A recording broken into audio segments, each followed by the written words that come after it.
Hello and welcome to the Coaching Crowd podcast with me, Jo Wheatley, and my friend and co-host Zoe Hawkins. Hi, everybody. Good to be here again. And this week we are talking to you about listening.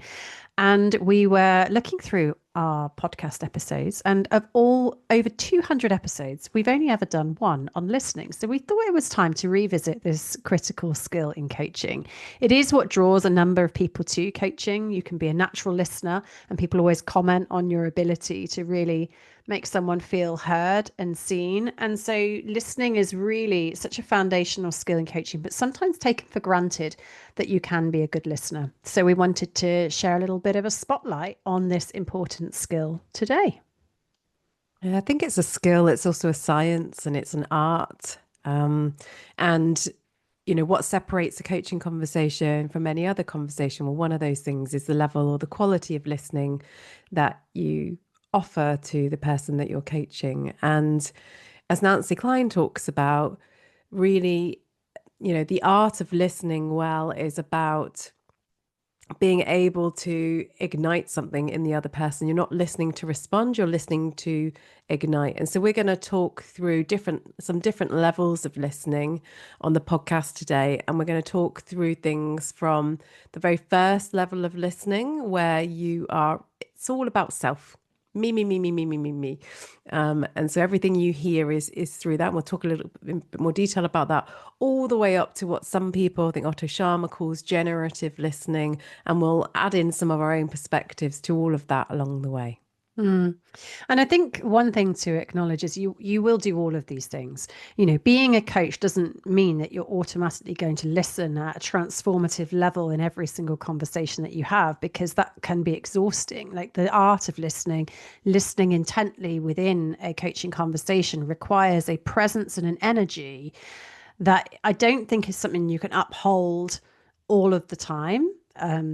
In every single relationship and for every single conversation. So if you are somebody who really loves listening and wants to kind of accelerate your skills in coaching, it's also to have clear expectations with yourself around it. Doesn't mean that that's something you will dial up in every single conversation. So I think listening is one of those things which you can choose to turn up the dial and turn down the dial and be present in, so that listening doesn't happen by accident. It happens through conscious choice, and through presence. And I think as I think about listening, one of the things that is very different for me in coaching from when I'm perhaps, in my family home and kind of listening to conversations, is I'm listening with really heightened senses. And so I listen not only with my ears, but I'm listening with my eyes. So I'm watching what is happening as the other person is speaking, or what is happening between us. And I'm sensing in my body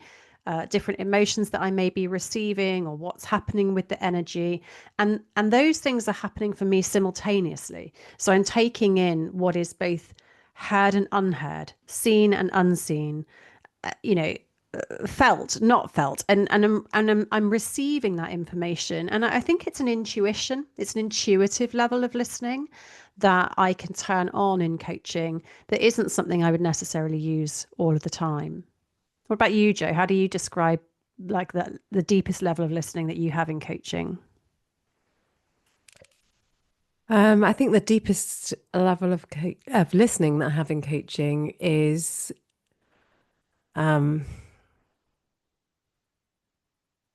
what comes to mind is when clients will say to me, "How do you know that? How do you know that?" And I think they obviously think they haven't told me something, but but I've I've picked up on something and I'm able to reflect it back, I think, in a language or a way where they feel that they've heard it before in themselves. So I think I'm listening with all of the knowledge that I have of that person, their context, their desires. I'm calibrating what I'm seeing with my eyes in front of me. I'm noticing the feelings I have in my body, and I'm working out, are they my feelings, or am I so emotionally attuned to the other person that it might be theirs?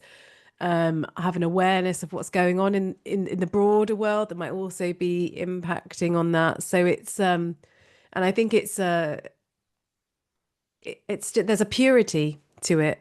Like the only thing that matters in that space is, and my focus is around enabling that person to feel seen, heard, and sometimes it's about for them being able to see and hear themselves clearly for maybe the first time, in a long time. So for me, it's a whole body experience, I think. But we have dived right in at the top end here, Zoe, and we promised that we would start at the first level of listening. So I'm It's gonna. quite easy to flip from there though, isn't it? Because, when you talk about the level of listening that you're engaging with there, the opposite of that is where you aren't doing that. So as you said, you're completely focused there on the client. The only thing that matters is helping them to hear themselves. The other end, whatever you call it, level one or the beginning level, is where you are filtering everything through your own lens and your own experiences. So often you're listening and thinking about, well, how am I going to respond? Like, what can I put into this conversation? And that, and you can be distinctive about that. It may be through a desire to have your story inserted into a narrative, or it may simply be that's how you think listening works, which is so here's somebody who's sharing what they have, and the only thing that you want to be able to do is share your version, or your response to it. And sometimes it can be really helpful. It's context dependent. So if you're out with somebody and they're sharing a story, like, what's the purpose of the conversation? Like, it can be rapport building, it can be fun to exchange stories and to share, like, your version of what's happened and to build on each other, and that is a natural human behavior. So we're not saying one is good and one is bad. And actually many neurodivergent people share their listening by sharing what is similar about their own experience. And when you have two people who like to listen in that way, that can be a real meeting of safety and a real meeting of, like, I hear you, I see you. So I think this thing around levels, Joe, can be misleading, that one is bad and one is good. Context is really important. So in coaching, yes, we talk about that transformative level of listening that we engage in there. And there are other listening skills that are equally as valuable. As I mentioned there in neurodivergent inclusive coaching, it can be appropriate if somebody's sharing something that you show you're listening by sharing something of similar, if that's how that client has made it clear that they want to be able to build relationship and rapport. I think in the context of that, it's about speaking to your client and asking them about how will you know that I have heard you? Mm, Or, questions to that effect, to recognize that that experience is different for different individuals.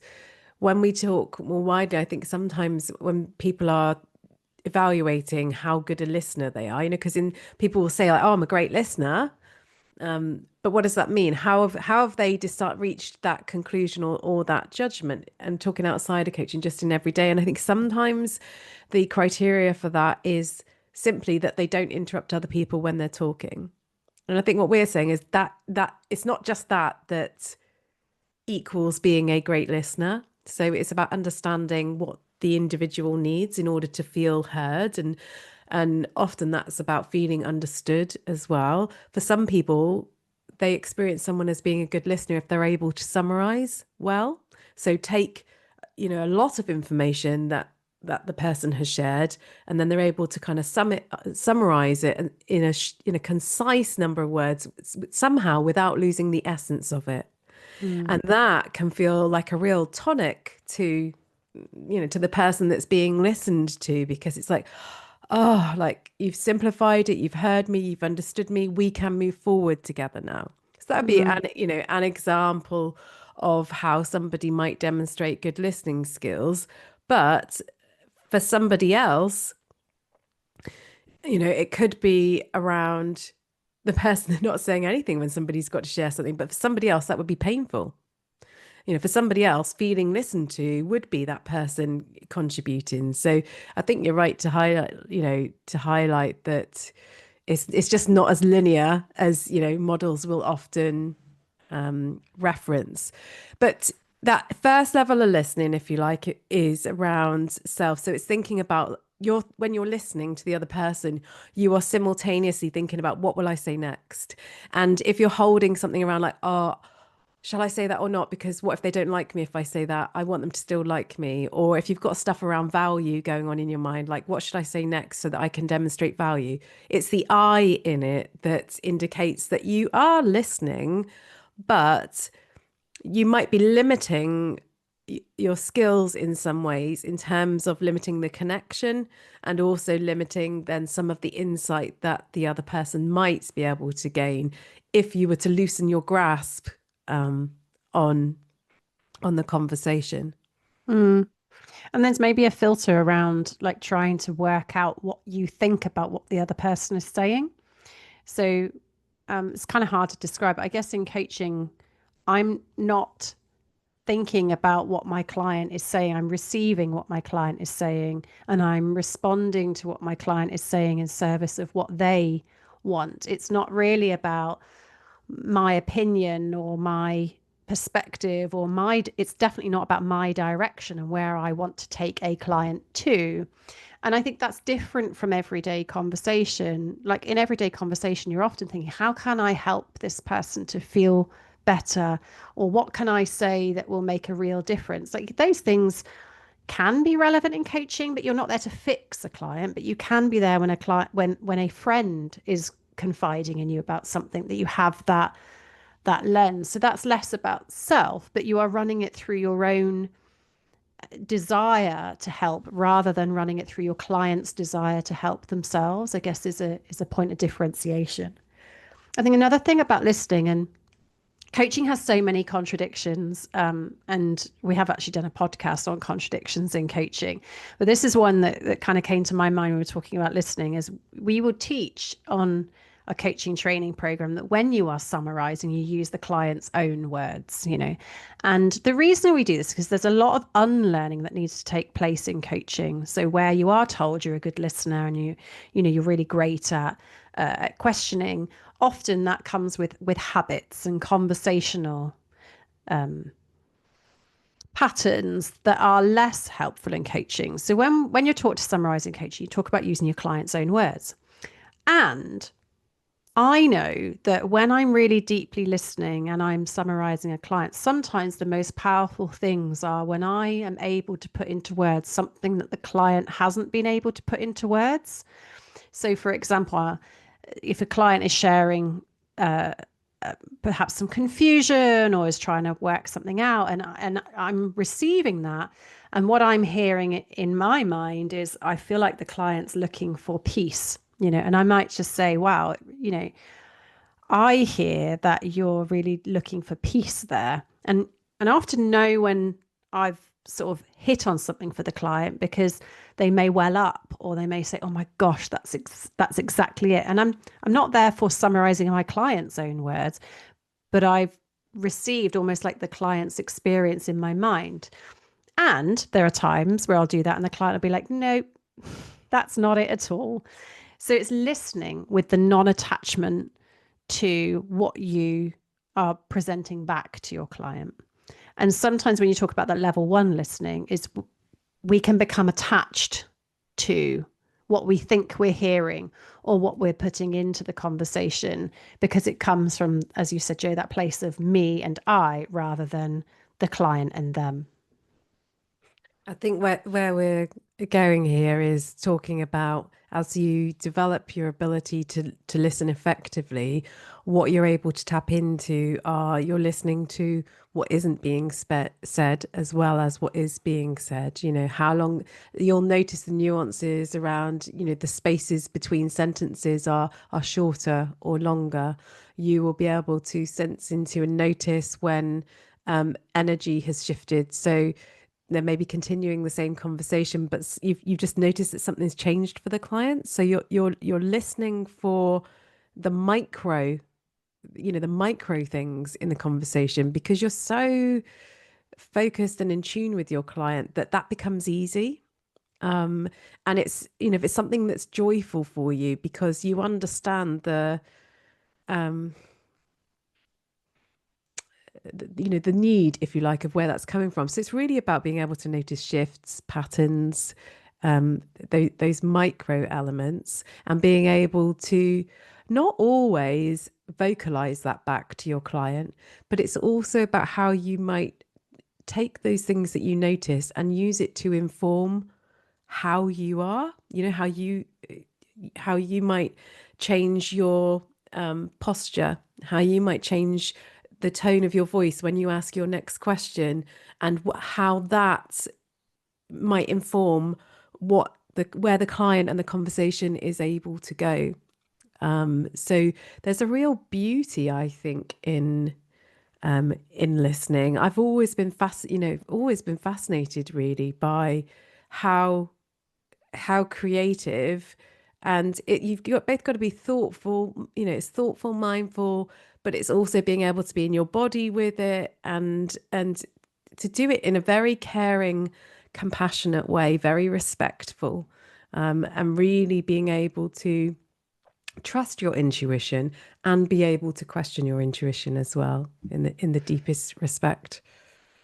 I remember when I started training as a coach, and in my head, I would always have what am I going to ask next? Like, oh gosh, I hear the client talking about this, and, what coaching tool or where should we go next in the conversation? And I think there's a real skill in listening, which is just to be able to be present in the conversation where the conversation is at without racing ahead to needing to know where it's going to go, while simultaneously, as you said, Joe, like drawing on what you know of the client and where you've been together. And I think there is, yes, it's listening, but it's also presence, that ability to really hold yourself in the moment with a client. And when we talk about that piece around unlearning, that's some of the stuff that you're unlearning in coaching training. Often, in everyday conversation, there is an agenda. It's not necessarily an overt agenda, but there's a subtle agenda, which might be about wanting to be helpful, wanting to be kind, or wanting to be thoughtful, or wanting to be impressive, or there's a subscript. Whereas in coaching, really your main, well, your only role there is to be there for your client and what they want to achieve. And in doing so, if you race ahead, you're inserting yourself into the conversation like a few layers ahead. So I think listening and presence really go hand in hand. I think it's very hard to do one well without the other. I think that's also part of it though, where I think maybe sometimes in coaching conversations, I really try and just test out in my mind, like abandoning everything I know, and it's to me, some ways that's like the real test of, just really cleansing of like ego and all of the storytelling, because ultimately the client has told you their version of what they know about themselves, Mm. and that's only ever obviously part of the story. So I sometimes am testing out in the moment, like if I were to hear what the client has just shared with me, like in isolation, like with nothing else, is there anything else that I might be able to tune into from that perspective? So I think a real test of our ability to listen is really our developing of the agility to be able to listen through different perspectives, different lenses, and to really flex around that. So, for example, I think we can listen to the words, and the things we might not hear are like, well, they haven't mentioned any emotions, or we could be observing people, for example, doing coaching training, and we could say to the coach afterwards, like, or in the moment, just pause and say, what have you heard your coachee share with you there? And that coaching training might say, they give us a summary basically of what they've heard, like based on the words. If we then were to say, and what emotions did you hear? And that person then says, I heard sadness.